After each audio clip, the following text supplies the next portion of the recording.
Hello and welcome once again to our Bible study on Psalms. Today we're handling Psalm 17 and 18.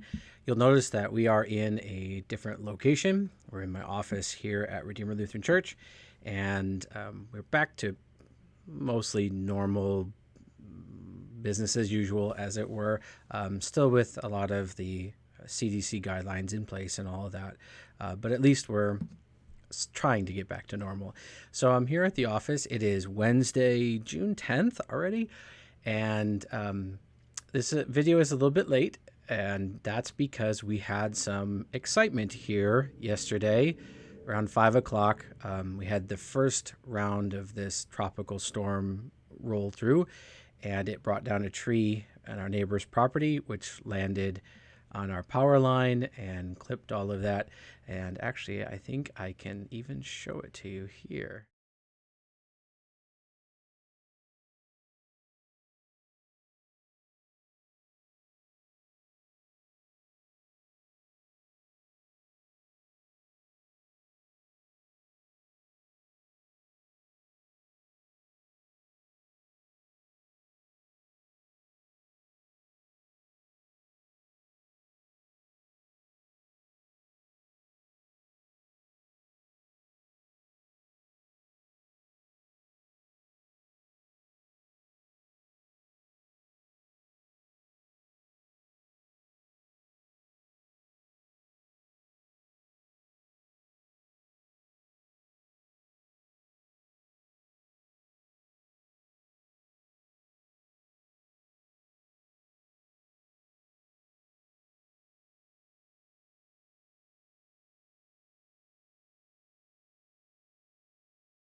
That was the excitement. Other than that, the vicar and I have been running around the church running wire for internet to try to get all this stuff set up the way that we want it to. I'm still using a new microphone, been having some issues with it. So hopefully you're not hearing any squelching or my voice dropping out, but we'll see. Who knows? That's part of the fun of all this technology. If you're interested in watching our live stream, that is still happening on Sundays at 8 a.m. is when it goes live, and it's what happens here in church at the same time. It does record that on YouTube, so if you are a 1045 person and want to watch it later, or you want to watch it, tomorrow, you can always go back and see that. I will try to put that link up above, and that should take you to that live stream when it's active, or at least the one that was recorded last time. All new to us, so bear with us. On to the Psalms. We are in Psalm 17. We're told that it's a prayer of David. This is a little bit different than psalms or songs. Of course, most of our hymnody is really a prayer to God. And if you are one of those who remembers the old red hymnal, what we call TLH, or the Lutheran hymnal, was produced in 1941, I think. A lot of those ended with Amen, right? A lot of people who are familiar with that hymnal and grew up with that hymnal miss those in the hymnals that came after. And in some ways, it is kind of something that we miss out on. The idea that our hymns are not only confessions of what we believe, but also prayers to God to give us what he has promised and deal with us according to his promise. And I think we lose some of that when we don't have that amen at the end. And so maybe something to bring back in the future, who knows. But this is a prayer of David. Once again, we don't know exactly when David wrote this. However, there is some good evidence to say that this is near the end of the David and Saul conflict, that David was probably on the run. We get that from some of the language and some of the things that seem to be hinted at here and there, and we'll kind of look at some of those as we go along. Of course, David's rise to king, and his running from Saul, and eventually the resolution of that with Saul falling on his own sword and David mourning him and Jonathan like friends, family really, is contained in 1 Samuel and then on into 2 Samuel. So if you want to read that, it's a harrowing, epic tale as they cat and mouse their way. And David spares Saul's life a couple times, as you probably know from Sunday school. So we don't know when this was written, but it definitely seems to be during that time. And that kind of brings some extra historicity to it all. So here we have verse 1. Hear a just cause, O Lord. Attend to my cry. Give ear to my prayer from lips free from deceit. David often characterizes himself as blameless. He will do that a lot in Psalm 17 and 18. And if you look at David's life, that is not true. We know that David was a sinner, and the Bible records many of David's sins. At this time in his life, maybe he had a better case for saying that he was blameless and without deceit. But certainly shortly after this, he will enter into some very ungodly things that definitely would disqualify from that. And yet, if we believe the Bible to be true, and if we believe that God has spoken through David and inspired this writing, then we also believe that this is true about David. How can that be? Well, because David is being seen through the redemption of Christ, through the forgiveness that he has. And so God sees him as totally sanctified, totally without guilt. And that is how God sees us because of Christ, because Christ has paid for all of it. Christ didn't pay for most of it, and now it's up to us to be good little Christians and that sort of thing, to be obedient and then get what God has promised. God gives, and then we strive to be godly. We strive to do what is right and what God expects, not out of fear that God will not reward us or take away our inheritance in heaven, but out of thanksgiving that God has given those things to us freely. So David is seeing himself through the eyes of the redemption of Christ, who he looks forward to, the coming of the Messiah, which we will talk about particularly in Psalm 18. But as we've talked about before, it's all the way through David's Psalms. So David is saying, listen, I am one of your covenant. You have made promises to me, and because of those promises, I am asking you to take care of me. And that's what prayers are. They're a confession that God has promised certain things, and we are asking for them. We are reminding God of his promises, not because he's forgotten, but because we often forget. And it's the expectation that God will follow through on what he has said. Otherwise, what's the point of praying? If you don't believe that God will actually or can give you what you're asking for, then why are you asking him?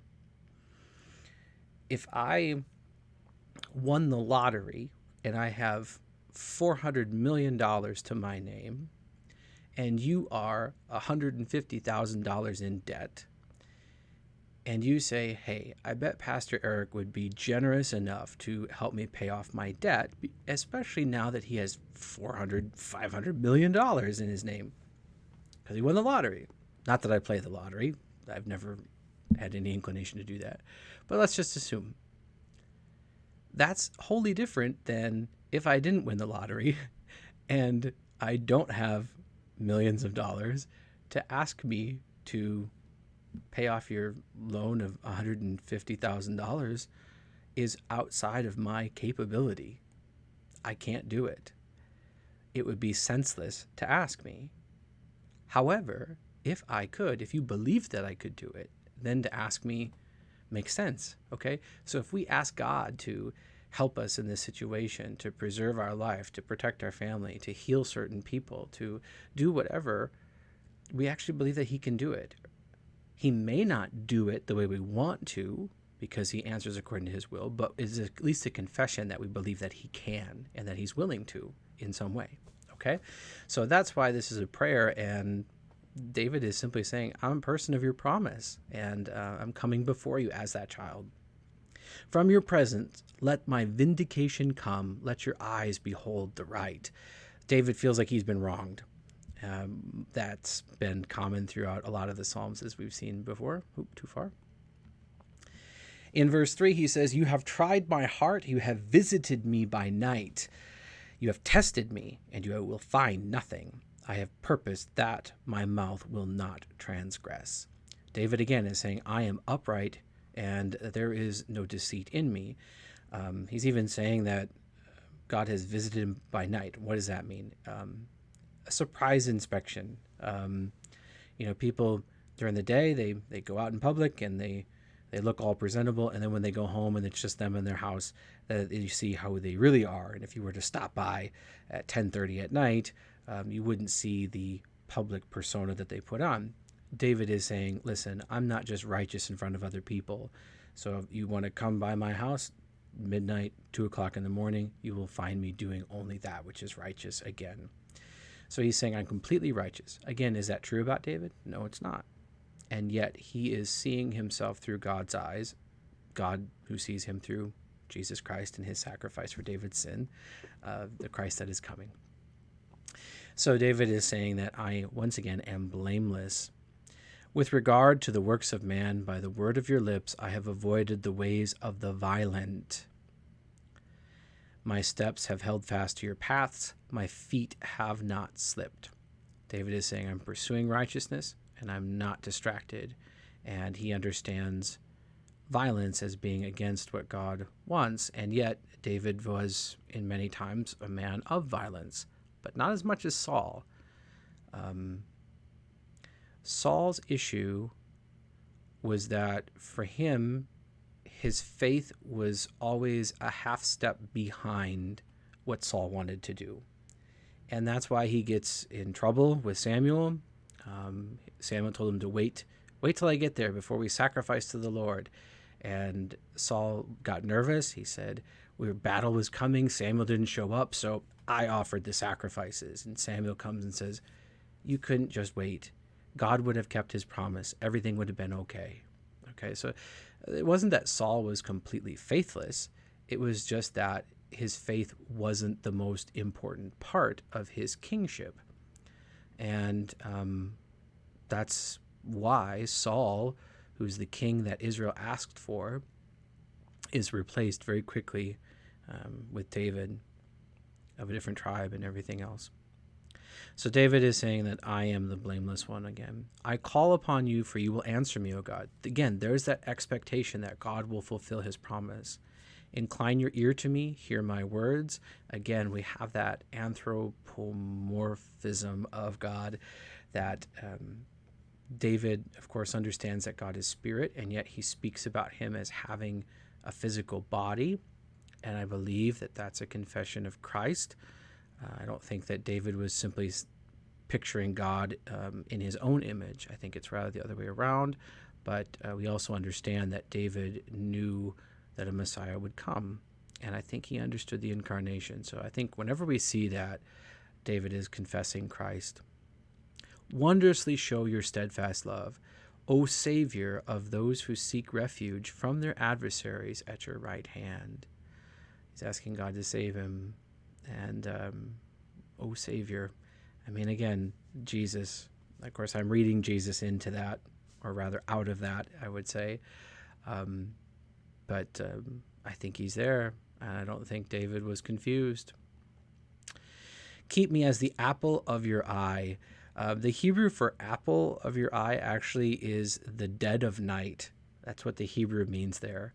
The darkest part of night, which became an idiom for the darkest part of your eye, the pupil, what we call the apple or the center of your eye. So kind of an interesting, if you're translating the straight Hebrew, keep me as the dead of night. Hide me in the shadow of your wings. We're like, what is, okay, that doesn't make sense. We have to make those decisions when we translate. How do we speak? Do we understand Hebrew idiom? We don't. So apple of your eye makes more sense rather than dead of night. Hide me in the shadow of your wings. Again, that picture of Jesus talking about, Jerusalem, I have longed to gather you under my wings as a hen gathers her chicks, right? We see that protective, that paternal instinct. And David is asking for that here. From the wicked who do me violence, my deadly enemies who surround me. Again, this very much seems that David is in trouble, and he is facing a much larger force. And that definitely describes some of those times when he was on the run from Saul. They close their hearts to pity. The Hebrew here is kind of interesting too. It's not they close their hearts.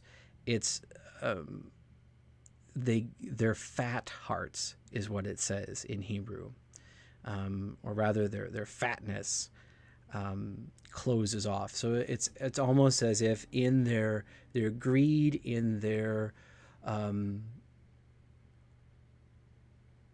looking for the right word, corpulent. That's not the right word. What's the word I'm looking for? The deadly sin, right? The 7 deadly gluttony. There we go.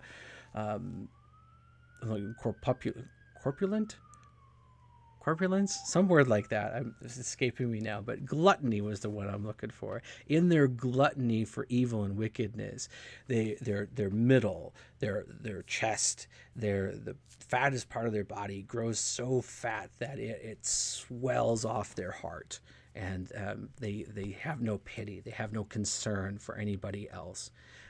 So their fatness closes them off, and with their mouths they speak arrogantly. Again, we would find that kind of odd if it says their fat closes them to pity. Their mouths they speak arrogantly. So they close their hearts to pity. They have now surrounded our steps. David here uses that word our, whereas before he was talking only about himself. This may describe an event in 1 Samuel. I think it's 1 Samuel 22. Could be wrong about that. Where David's forces come to join him. And that's one of the reasons why we think that this was written when David was running from Saul and towards the end of that conflict between the two of them. They have surrounded our steps. They have set their eyes to cast us to the ground, to defeat us, to ride over us, to bury us. He is like a lion eager to tear. Who's the he? Probably Saul. Again, there's these hints that David doesn't say Saul is like a lion eager to tear, as a young lion lurking in ambush. It's interesting that David uses this language. Of course, David is a tribe of Judah, and Judah, the lion, is tied to Judah. But if you remember David and Goliath, if we go there, it's in 1 Samuel 17. Okay, 1 Samuel 17. David and Goliath.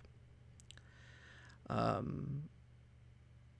the Philistines, is this 1 Samuel? Yeah, 1 Samuel. Oh, easiest toilet cleaning method. That's great. It's a problem using free resources. You get ads. 1 Samuel 17, David and Goliath. Okay, you kind of know this, so if you want to read it, I would encourage you to go there. But David, of course, hears Goliath challenging the forces of Israel. Nobody's doing anything. David says, I'm going to kill this man. Let's see. It was down here. Let's see. Okay, here. So David says that he's going to kill Goliath. When the words that David spoke were heard, they repeated them before Saul. He sent for him. And David said to Saul, "Let no man's heart fail because of him. Your servant," meaning David, "will go out and fight with this Philistine." And Saul said to David, "You are not able to go against this Philistine to fight with him, for you are but a youth, and he has been a man of war from his youth." But David said to Saul, "Your servant used to keep sheep for his father, and when there came a lion or a bear and took a lamb from the flock, I went after him and struck him and delivered it out of his mouth. And if he arose against me, I caught him by his beard and struck him and killed him. Your servant has struck down both lions and bears, and this uncircumcised Philistine shall be like one of them, for he has defied the armies of the living God." And David said, "The Lord who delivered me from the paw of the lion and from the paw of the bear will deliver me from the hand of this Philistine."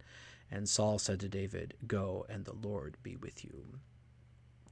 And so now David, recalling that he said that to Saul, and then he did that against Goliath, and in his youth, he talks about this as a lion eager to tear, as a young lion lurking in ambush. David understands that imagery, and I think it's also a little bit of a boast. David's, "I've beaten lions before, but God, I really need your help with this one." I think it's true. Again, David actually did those things.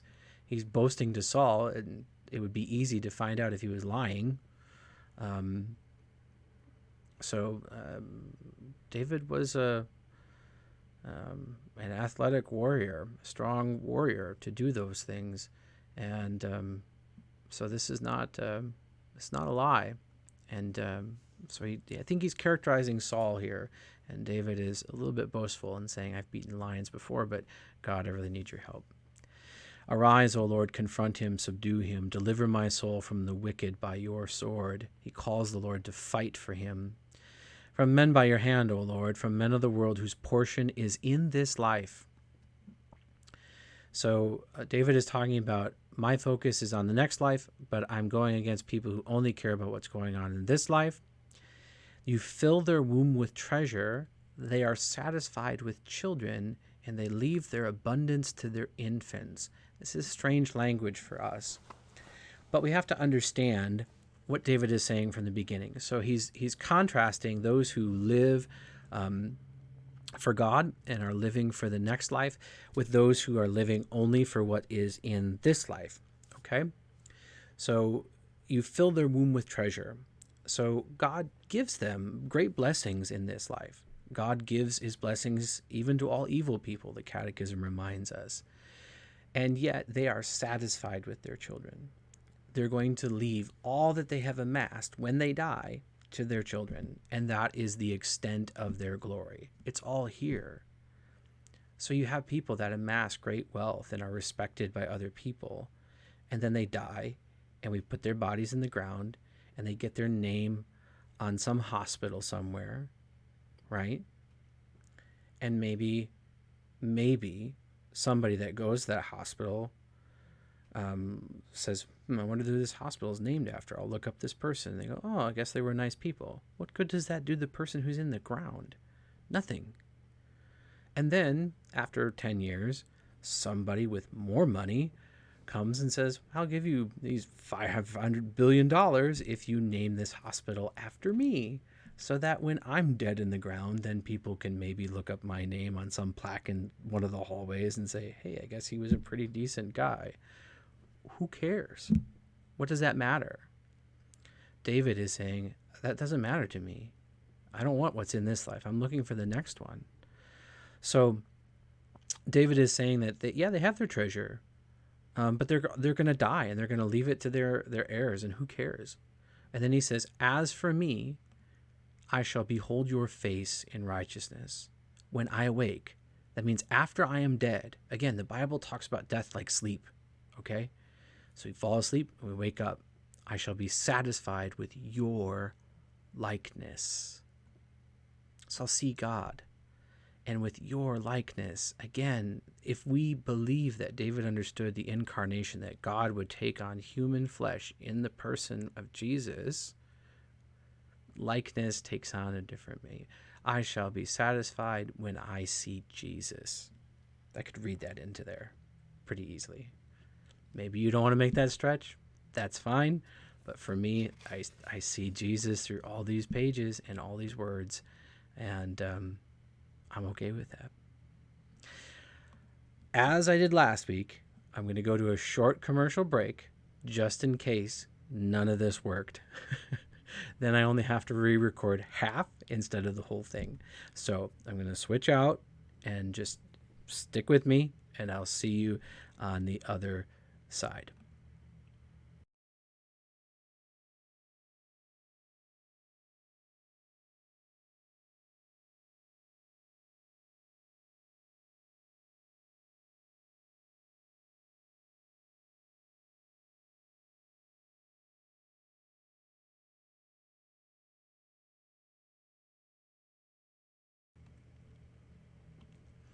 Okay, we're back, and hopefully that means everything worked out with the first half.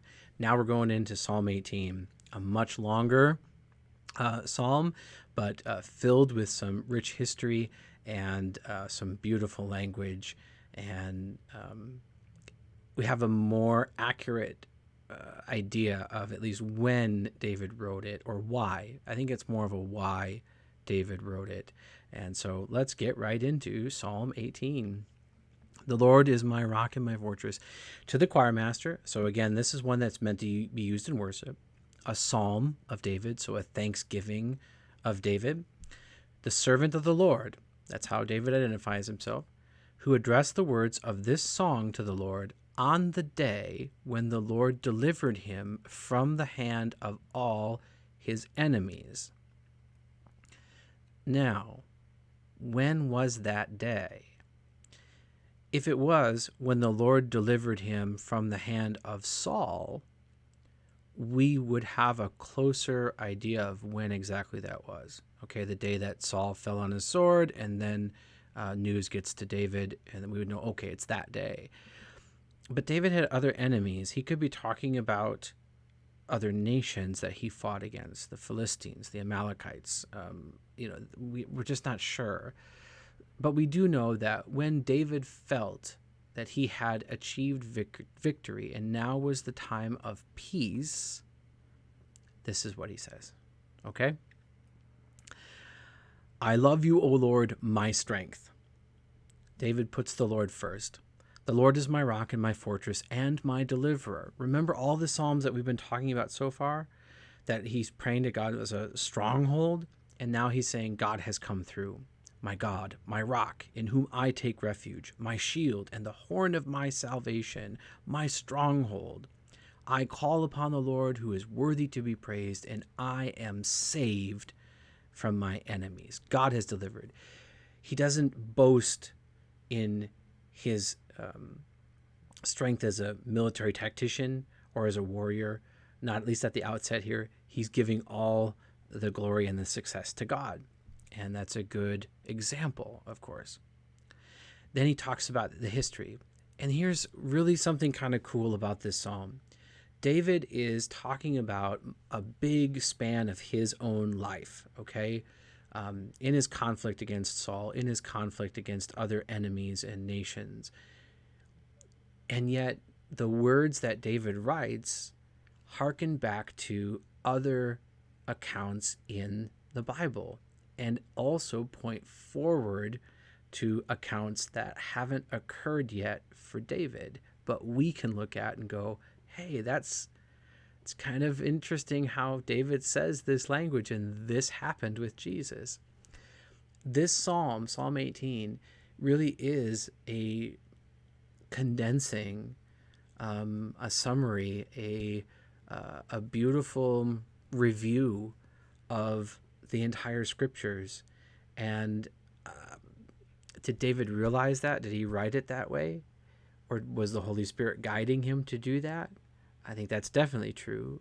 Was David aware of that? I don't know. But it's interesting to see these connections. So there's so much here. I'm just going to point out some of them as we go along. The cords of death encompassed me. The torrents of destruction assailed me. When I think torrents of destruction, I'm thinking what just happened earlier this morning when we had just sheets of rain coming down. And it took me half hour to get to work today because the streets were all flooded. And so I'm thinking torrents. Torrents make me think flood. That everything was around me. The flood could easily drag me down to the depths. Okay? The cords of Sheol entangled me, that underworld. They reached up and grabbed me. The snares of death confronted me. In my distress, I called upon the Lord. To my God, I cried for help. And from his temple, he heard my voice. The temple hasn't been built yet. David could be referring to the tabernacle, of course. Okay. But it's Solomon, David's son, who will actually build the temple. Now, David could also be talking about God's heavenly temple. Okay, that seems to work. But I think there's also a lot of connection there again. That the temple is where God is to be found. It's where he lives amongst his people. It's where we go to ask for his help. To this day, there are people who stop by church just to sit in the sanctuary and pray, or to think, or just to be at peace for whatever reason. And they find that peace because God dwells there. It's not that God isn't somewhere else too. It's that he has promised to be in that place. And my cry to him reached his ears. Again, that physicalness of God. Jesus, sorry. Not sorry. Then the earth reeled and rocked. When Jesus was crucified, the stones split. There was an earthquake. Yeah. So when God finally answers and delivers from all of our enemies in Jesus Christ, the very earth reels and rocks. Yeah, I think so. The foundations, also the mountains trembled and quaked because he was angry. God is angry over sin, and he expends that anger upon Jesus on the cross. And that's why Jesus cries out, that I am forsaken. It's not because Jesus didn't know. It's that Jesus is lamenting that it has to happen, that it has happened. It's not like Jesus I didn't know you were going to abandon me. He is quoting from the Psalms when he probably quoted most of it. I forget what Psalm that is. I think it's coming up. Psalm 19. It might be. I don't know. But that is not something that Jesus didn't understand. No, God's, the Father's anger over all sin is expended upon Jesus on the cross. There is nothing left. The earth fractures under the weight of that atonement. God's anger is expended. And so there is no more anger in judgment. There's still anger over sin. God still doesn't want us to sin. But he does not view us as things to be to expend his wrath upon us, because it's all been expended upon Jesus. So there is now no condemnation for those who are in Christ, because Christ has absorbed it all, taken it all, killed it all, buried it all, rose again for it all that. Smoke went up from his nostrils, devouring fire came from his mouth. If you've been in Sunday morning Bible class, we talked about those times when the fire comes out from the presence of the Lord and consumes people, and in his righteousness that happens. Glowing coals flamed forth from him. We have the destruction of Sodom and Gomorrah. We also have the vision of Isaiah, where a coal is taken from the altar by a seraph and flown to him and touches his lips, and his lips are purified. There's a lot of Bible accounts heaped up in just that imagery and those words. He bowed the heavens and came down. When we have to read this in church, and is that bowed or bowed? I don't know. He breaks the bow and shatters the spear. No, that's bow, because not talking about boats. Okay. But this bowed. So when God descends to our earth, he warps the atmosphere of the world to get here. It can't hold him, his majesty, his awesomeness.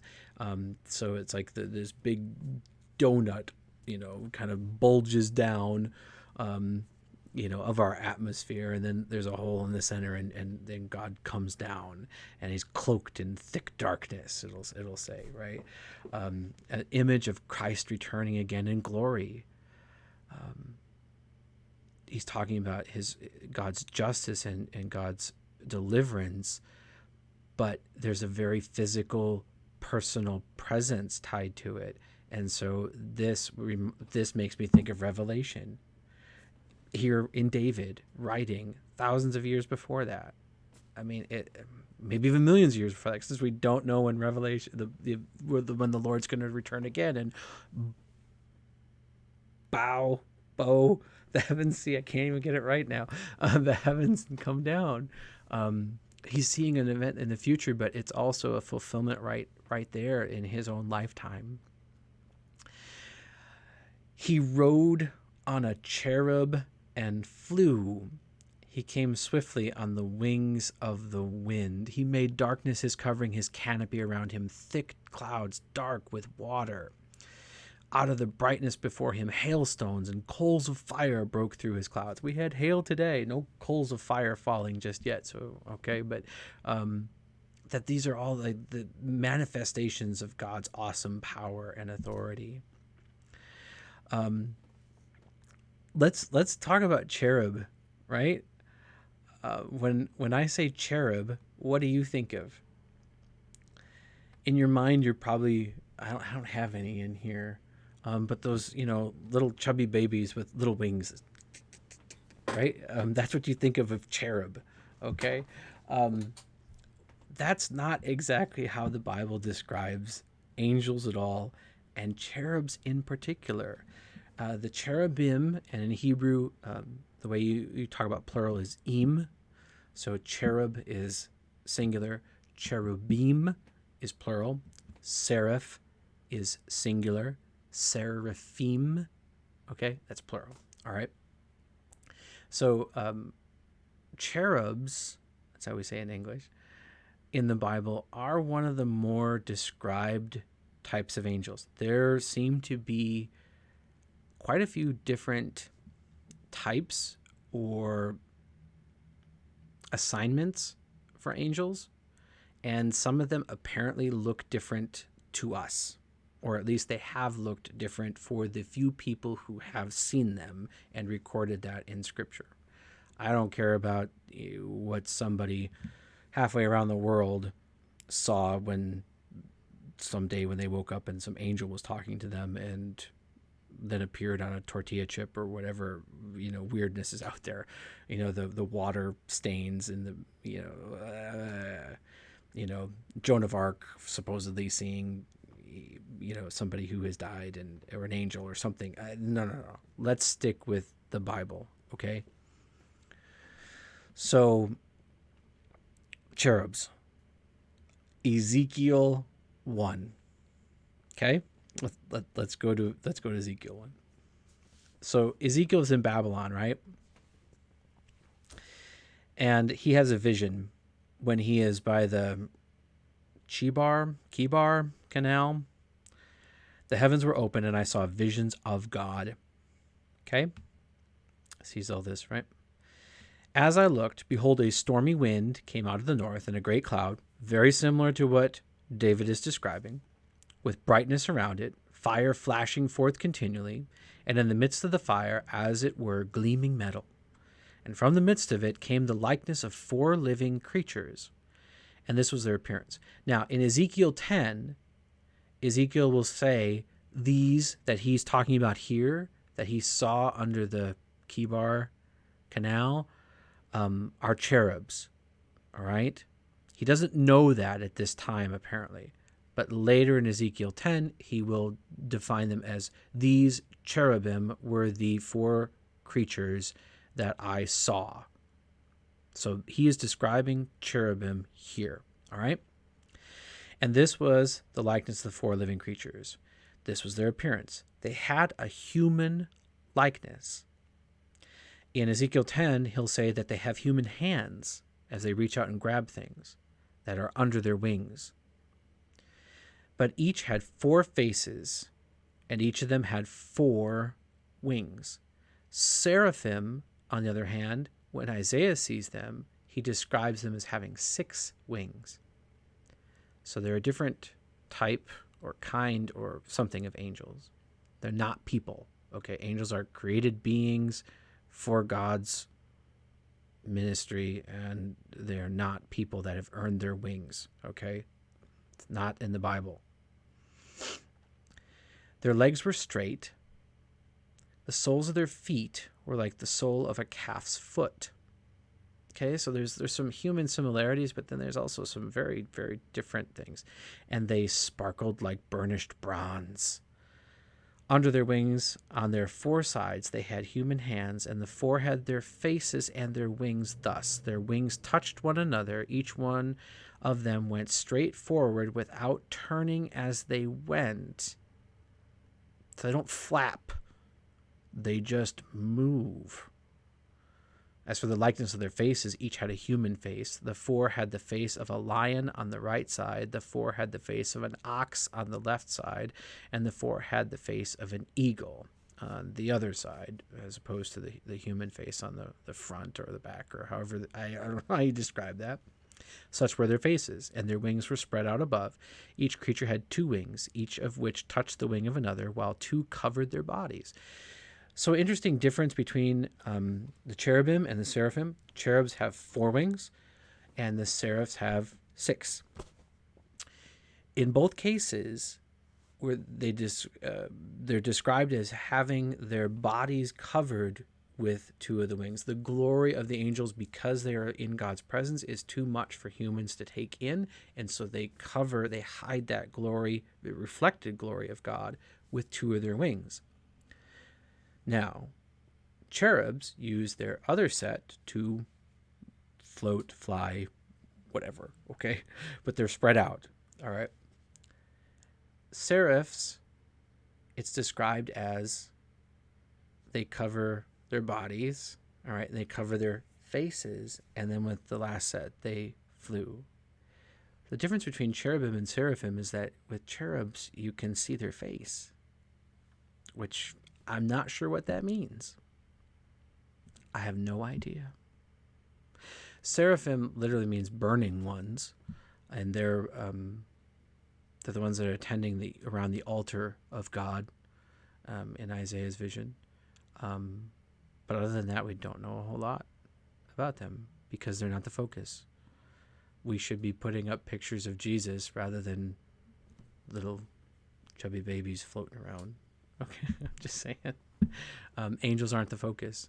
And every time we've tried to make them the focus, like when John does in the book of Revelation, the angel says, no. Do not focus on me. It's all about Jesus. And that's why the Bible doesn't tell us all that much about angels, so that we don't get wrapped up in, oh, well, who's my guardian angel? This person that I loved and they're with Jesus, and does God turn them into an angel? Every time a bell rings, an angel gets their wings, right? Nonsense. No, they're with Jesus. They're enjoying paradise. They don't have time to float around after you. It'd be depressing having to float around after your loved one and watch them go through all the terrible things that happen in this life and not being able to do anything about it. Let them be in heaven. God created a whole different set of creation to be messengers. That's what angel means, messenger. And that's what God uses them for. Okay? People do not become those messengers. God prizes them too much. Okay? But seraphs can't see their face, but cherubs we can. I don't know what that means, but seraphs have 6 wings, cherubs have 4. Okay? So that's about all we know. Their appearance was like burning coals of fire, like the appearance of torches moving to and fro among the living creatures. And the fire was bright, and out of the fire went forth lightning, and the living creatures darted to and fro like the appearance of a flash of lightning. And then we see about the wheel. In Ezekiel 10, he talks about this wheel within a wheel covered with eyes. Weirdness. I'm glad we're not talking about Ezekiel as a study, because I would have to spend a lot more time researching what it actually was supposed to mean. But yes, the cherubim are kind of described. So they have 4 faces and 4 wings. They apparently dart to and fro and look like they're on fire and have human hands. And that's about all we know. But that's a very different depiction than the little chubby babies that people send you at Christmas. Okay? We're not going to go on about the wheel because, again, I'm not really sure. That's a problem when you get into these visions. What exactly does that mean? Man, rough. Back to Psalm 18. So whatever this creature is, Jesus is riding on it. He came swiftly on the wings of the wind. He made darkness his covering, his canopy around him, thick clouds dark with water. Again, this is the depiction of God's presence on the top of Mount Sinai. Out of the brightness before him, hailstones and coals of fire broke through his clouds. The Lord also thundered in the heavens, and the Most High uttered his voice, hailstones and coals of fire. When Jesus is baptized and the Father says, "This is my Son," and listen to him, the people around, some say it thundered. So again, here we have that connection, that same language, that same imagery, not only in the Old Testament, but also in the New. And David is poised right in between it all, almost like he's in the center. Like so much of God's story revolves around David and his life. It does, but not because of who David is, but because of who David prefigures, who David points ahead to, okay? It is the center, but it's not David. It's who David represents. We'll get there, okay? David's talking about how God sent out his arrows and scattered them, his enemies. He flashed forth lightnings and routed them. Then the channels of the sea were seen. Oh, channels of the sea were seen. Crossing of the Red Sea, Moses, right? Charlton Heston, right? We talked about Nahshon, David's ancestor, who was the first one to just dive headfirst in the Red Sea before it was even parted, according to the rabbis. So we have these connections, Old and New Testament. It's all here in Psalm 18. The foundations of the world were laid bare. They saw the dry ground. Amazing. At your rebuke, O Lord, at the blast of the breath of your nostrils. What was it that actually happened when Moses stretched out his hands? There was a strong wind. David is saying it's the breath of God. He sent from on high, he took me, he drew me out of many waters, flood, Red Sea. Joseph in the cistern, it was a dry cistern that his brothers threw him into, but they drew him up and they sold him into slavery. But God used that, and he rescued me from my strong enemy and from those who hated me. Joseph's brothers hated him for that, what he was. Okay, Joseph is also a prefigurement of Jesus. He goes into Egypt. Where does Jesus go when Herod seeks his life? The family, Holy Family, goes from Bethlehem, not back to Nazareth. They go to Egypt, and then God calls them out of Egypt. Out of Egypt I have called my son. So Joseph, Jesus, it's all here.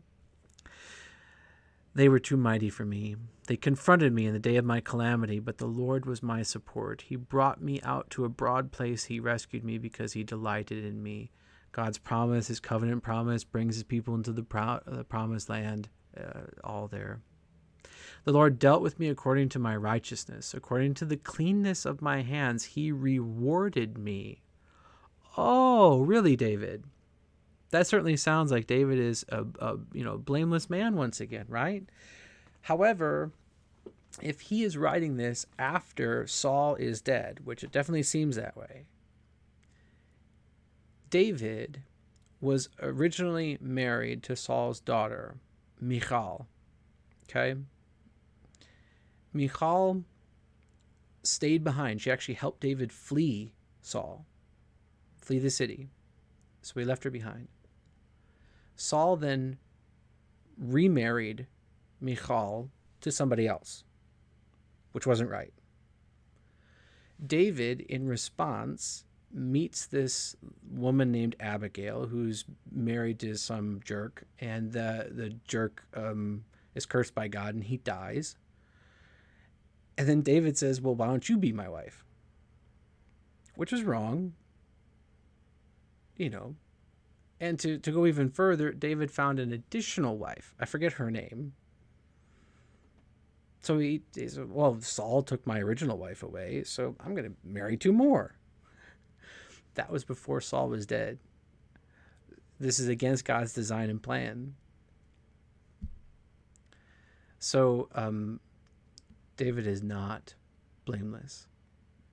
And yet, he can say this because of God's covenant promise to him, because of the forgiveness of Christ that will come, because this is the way that God will see him, because David belongs to God, right? He is with God in that way. According to the cleanness of my hands, he rewarded me. For I have kept the ways of the Lord. Not of yourself, but Jesus kept them for you, and because you had faith in the one who was to come, that is credited to you as righteousness, the same way it was credited to Abraham as righteousness. I have not wickedly departed from my God. Okay, that's sort of true. Okay, he never, even through his sin, he didn't repudiate his God. All right, fine. For all his rules were before me, and all his statutes I did not put away from me. Oh, yeah, except that whole marriage thing. So, not exactly David, but again, we have to see him through the forgiveness of Christ, and David sees himself. So David is not, just glossing over his sin. He doesn't think that he's not a sinner. He's saying, no, all my faith is in God who redeems me, who keeps his promise, and who sees me as something better than I actually am. And David has faith in that way, and great faith, and that's why he is such a prefigurement of Christ. Even though he's a sinner, he's a big sinner, does big things, murder, adultery. Okay. I have kept myself from guilt. So the Lord has rewarded me according to my righteousness. It's not David's righteousness. It's the righteousness of Christ that is credited to David. According to the cleanness of my hands in his sight, God sees him only through the lens of Christ's blood. And that's why David can say these things. And if we think, oh, David doesn't understand that, he's just thinking that he never did anything wrong and glossing over all the evil things that he did for this song on this joyous occasion. Okay, well, let's think that for right now. Okay, we'll see. With the merciful, you show yourself merciful. With the blameless man, you show yourself blameless. With the purified, you show yourself pure. So when we walk with God in his ways, we see the wisdom of what God has said. However, with the crooked, you make yourself seem torturous. When we're going against God, things don't seem to work out. That makes sense, right? There are benefits to doing things God's way. Not killing your neighbor has a lot of benefits. Not sleeping with somebody who is not your wife has a lot of benefits. That God sets things up in his wisdom. When we depart from that wisdom, we reap all kinds of calamity. So there is a benefit, a temporal earthly benefit to doing things God's way, even if it doesn't look like that. And then, even if there weren't that benefit, remember what David said in the last psalm, that we're not just concerned about this life, that we're seeking the next life, okay? For you save a humble people, but the haughty eyes you bring down. So that humility is a theme all through the Bible. For it is you who light my lamp. The Lord my God lightens my darkness. Your word is a lamp to my feet and a light to my path. John 1, Jesus came as the light to the world. It's all through here again. For by you I can run against a troop, and by my God I can leap over a wall. This is figurative language. Do not believe that because you have faith in Jesus that you can just leap over a 18-foot wall. I suppose you could try, okay? But if you fail, don't blame it on God, all right? This is a figurative language. David is talking about how God strengthens him, goes back to the beginning. This God, his way is perfect. The word of the Lord proves true. He is a shield for all those who take refuge in him. Again, that repetition. For who is God but the Lord, and who is a rock except our God, the God who equipped me with strength and made my way blameless? See, David is telling God, he's saying, God made my way blameless. I was not. God made it that way. He declared me righteous, okay? He made my feet like the feet of a deer, set me secure on the heights. He trains my hands for war so that my arms can bend a bow of bronze. Again, new weapons, bronze weapons, and it wasn't easy to wield them. But he's talking figuratively about that God was behind this military campaign because it was God's will. And again, the military campaign isn't just God likes this person more than that. It's God has a plan, and it is a picture of judgment. There are the people who are with God, and there are people who are against God. And when they come into conflict, there is no middle ground. You're either on the side of life with God or on the side of death without him. So when Israel, with the true God, comes in, marches their Ark of the Covenant around the cities of the Canaanites, and then everybody dies because they are judged being without God. And we say, oh, that's horrible. They never had a chance. They came from the same two Adam and Eve people. They grew up with the same history and the stories and the same promises. They rejected them in order to worship Baal and Asherah and Dagon. And so now you have that competition, and God wins. And that's what's here, that war. You have given me the shield of your salvation, and your right hand supported me. Your gentleness made me great. Again, he's giving the credit to God, not himself. You gave me a wide place from my steps under me, and my feet did not slip. We see that language again. I pursued my enemies and overtook them, and did not turn back till they were consumed. I thrust them through so that they were not able to rise. They fell under my feet. For you equipped me with strength for the battle. You made those who rise against me sink under me. You made my enemies turn their backs to me, that is, flee, and those who hated me I destroyed. Not because I'm such a great guy, but because I'm the one who is delivering your covenant to your people. I'm the chosen one. Okay? We're going to get there. They cried for help, but there was none to save. They cried to the Lord, but he did not answer them. That's a disturbing statement. Did God realize that they were not true, that they were just, asking anybody and anyone to help them? I don't know. That's one of those mysteries. It's a tough thing. We just, you have two people at war, both sides praying to the true God, asking for victory, and yet one side doesn't. I mean, you think about World War II, right? We were the righteous and they were the Nazis, right? Let's just assume that some of those people, some of those German soldiers, had no idea what was going on. They were just, so my country's going to war. I see what's on TV or on the radio, and I believe that all this propaganda that was being pushed out is true. They had no way of double checking it. Okay, fine. And is a godly Lutheran. Okay, goes to church. Does all the same things that Lutherans over here do. And so now you got the German, praying to the true God, asking for victory and success for his cause, and you have the American doing the same, and yet God sorts it out. I can't explain those things.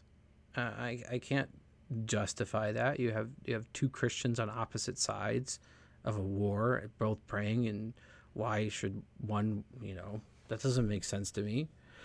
Other than the fact that God has a plan that needs to work out, and that's the way it works. So they cried to the Lord, but he did not answer them because they weren't supposed to, because David needed to be king for a very specific reason, and we're going to see that. Just as a side note, I'm not defending Nazis. I'm saying we need to look at it with an understanding of, people are people everywhere you go, and there can be devout Christians involved with causes that are not the best. That when I was a kid, there was a man that was in a concentration camp that came to speak to my class, and he was going to be at our local bookstore signing autographs, and so I bought the book, and I had my mom take me because I wanted to meet this man, and he was the one that actually kind of described that. He said that most of the German soldiers that he met after he escaped and fought for the Allies, he was just kind of shook because he expected them to be evil, and he said in the end most of them were just men like me that believed in God, had families, wanted to go home and eat bread and listen to the radio, and that always kind of stuck with me. That's still obviously to this day. So things are not always as cut and dried as we'd like to see them. So anyway, I can't explain this verse to you, and so I wrestle with it still. You delivered me from strife with people. You made me the head of the nations. People who I had not known served me. As soon as they heard of me, they obeyed me. Foreigners came cringing to me. Wise men coming to Jesus, bowing before him, that he had not served. Yep, different nation. Oh, yep. Foreigners lost heart, came trembling out of their fortresses. The Lord lives, and blessed be my rock, and exalted be the God of my salvation, the God who gave me vengeance and subdued peoples under me, who rescued me from my enemies. Yes, you exalted me above those who rose against me. You delivered me from the man of violence, probably Saul. Okay? For this I will praise you, O Lord, among the nations, and sing to your name. Great salvation he brings to his king, and shows steadfast love to his anointed, to David and his offspring forever. Great salvation comes through his anointed, David, his offspring forever. Jesus is of David, traces his family ancestry back through David to Judah, okay, and back to Adam and Eve, of course. Yeah. Anointed. In Hebrew, this word anointed, Meshiach, that's where we get Messiah. And in the New Testament, we translate that word Christ. Great salvation he brings to his king, shows steadfast love to his Christ, to David and to his offspring forever. Christ is here, the offspring of David that is anointed to take away the sins of the world, to bring salvation to everyone, to do all of this that he did for David to everyone. Jesus, through the whole thing, the center. David points ahead to Jesus. David's life, all of this summarizes the entire Bible, which is a account about Jesus. Jesus is at the center. David is at the center. Jesus rides into the city of David like David does to reinforce that he is at the center. He is the one that David was speaking about. I mean, it's all there, okay? David is the center. Jesus is the center. David points ahead to Jesus. He's a prefigurement of Jesus. It's all about Jesus. The whole thing, all the time. He's on every page and in every word. It's just we have to find it and figure it out. And sometimes we can't. We don't see it. We don't have that wisdom, but we still struggle and wrestle with the text. Hope that worked out for you. Hope this worked. Microphone. Hopefully we're done with the storms and all of that. And I'll upload this and hopefully see you next Wednesday for more study on the Psalms. Thank you and have a great day.